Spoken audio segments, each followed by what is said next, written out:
Imagine a time when the clamor of revolution was as common as the changing seasons. From 1815 to 1848, Europe found itself not on battlegrounds fighting epic wars, but instead embroiled in internal conflicts so intense they might as well have been international hostilities. This era, known as the Age of Revolutions, surprises many because during these years, while the cannons were silent, the streets were not. Let's dive into the pulsating heart of these revolutions and understand them not as isolated incidents, but as a series of interconnected eruptions powered by a complex mix of factors. First, consider the broad discontent with established authorities, which manifested in two distinct motivations. Some people were driven by the pure pursuit of ideals. Romanticism, with its emphasis on the human spirit, nationalism, redefining the very concept of what a nation meant, burgeoning ideas of liberalism, constitutionalism, democracy, and early forms of socialism. On the other hand, revolution was also fueled by the dissatisfaction of vested interests. This ranges from organized conspiracies by agitators to the frustrations of societal groups affected by socio-economic changes who sought political recognition and reforms. But it wasn't just the agitations that spelled revolution. It was also about how vulnerable the establishment was. The stability of a regime could be shaken, and mere disturbances could spiral into full blown revolutions, all depending on the readiness and ability of the authorities to suppress these uprisings effectively. Romanticism, though often wrapped in the cloaks of music and arts, spilled profoundly into the political arena. This wasn't just about creativity overriding cold reason and logic, which dominated the 18th century, it brought back the idea of God into the equation. The Romantics insisted there was a divine spark that fueled human creativity and imagination, marking a resurgent interest in Catholicism with wide political repercussions. Imagine characters like Lord Byron, deemed mad, bad, and dangerous to know, who typified the Romantic spirit not just through his writings, but through his very life and death in the Greek War of Independence. In Romanticism, action was prioritized over placid contemplation, and individual passions were celebrated over collective reasoning. This age was also a turning point in how history was perceived. The Romantics argued against viewing history merely as a sequence of random events. They saw it instead as a canvas illustrating God's will and the influence of supermen like Napoleon, moving humanity towards tightly knit nation states based on shared community values. And there's another dimension here: nationalism. Before the French Revolution, nations simply referred to the ruling elites. But the philosophies of Rousseau and the political upheavals that followed broadened its meaning to encompass the wider community endowed with political rights. Interestingly, the meaning kept evolving, with nationalism sometimes taking a radical flavor and other times wearing a conservative guise, deeply reflecting the societal currents of the time. To thinkers like Mazzini, the pursuit for Italian unification wasn't a standalone phenomenon, but a part of a broader revolt against the centuries old yoke of multinational empires suppressing diverse cultural identities in Europe. So, as we journey through this momentous age of revolutions, it's clear that behind the barricades and beyond the smoke of gunfire, there was an intense negotiation about identity, governance, and the human spirit. These revolutions weren't just about toppling old regimes. They were primarily about reimagining and reconstructing a new societal order where diversity was recognized, the individual was celebrated, and history was seen as a purposeful, dynamic narrative. So, let that sink in. Between 1815 and 1848, Europe wasn't just a map of conflicts, it was a mosaic of ideas, a crucible of ideological transformations. Next time we dive into these turbulent waters, we'll see how these revolutionary ideas rippled out to influence centuries to come.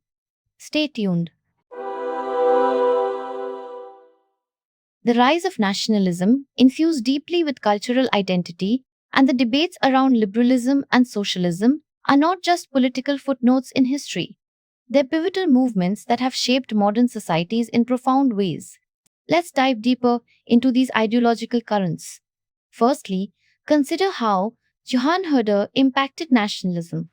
He wasn't just a figure dusting off old books. He revived ancient folk legends, languages, and cultures and presented nationalism as linked to ethnic characteristics. It's fascinating to think about how this not only challenged the composition of old multinational empires, but also fostered creative expressions of cultural identity. Let's pause for a second and think about the dual nature of this, both disruptive and creative. Moving forward to liberalism, this ideology fundamentally concentrates on the individual's rights. The essence of liberal constitutionalism can be broken down into two major points: ensuring individual liberties and setting a constitutional boundary to regulate political power. Think about how radical this idea appeared in the early 19th century. Metternich himself, a staunch conservative, noted that since 1815, the rallying cry had been constitution, indicating a seismic shift in political thought during that time. Then there's democracy, another layer to this narrative. It's key to understand that a constitutional regime might not necessarily be democratic.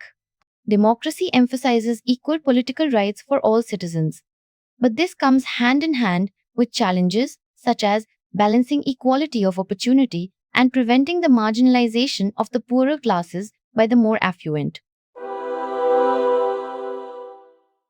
Now, let's segue into socialism, a concept closely linked but distinct from radical democracy. At the heart of socialism is the critique of social inequalities born from property ownership and wealth accumulation.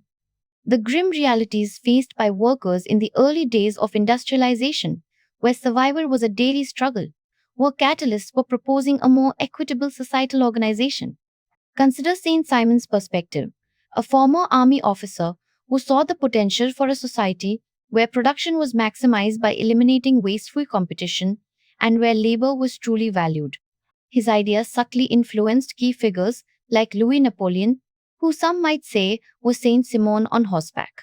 Then there's the concept of utopian socialism, which is truly intriguing.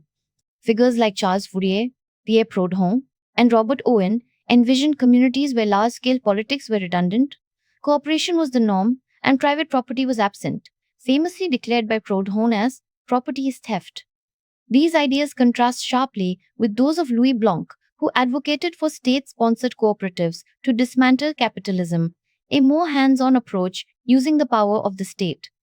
Lastly, contrasting these utopian dreams were the scientific socialists who criticized these small scale visions as obsolete.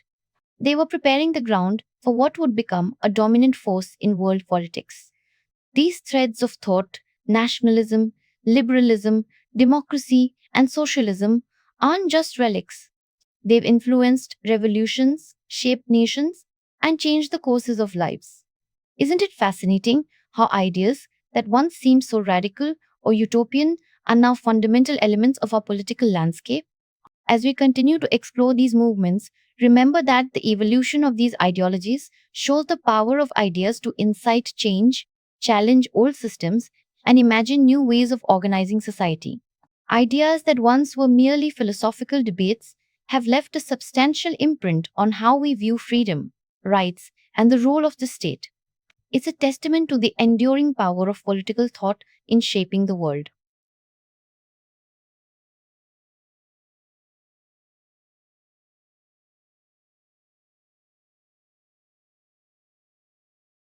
That's it for today's episode on Fun Learn Talks, where stories from business, technology, and history keep your curiosity alive. If you enjoyed the journey, make sure to follow, rate, or share it with a fellow curious mind. And hey, we'd love to hear from you. Drop a comment or connect with us online. I'm Anu, and I'll catch you next time, right here on Fun Learn Talks. Until then, keep learning, keep wondering.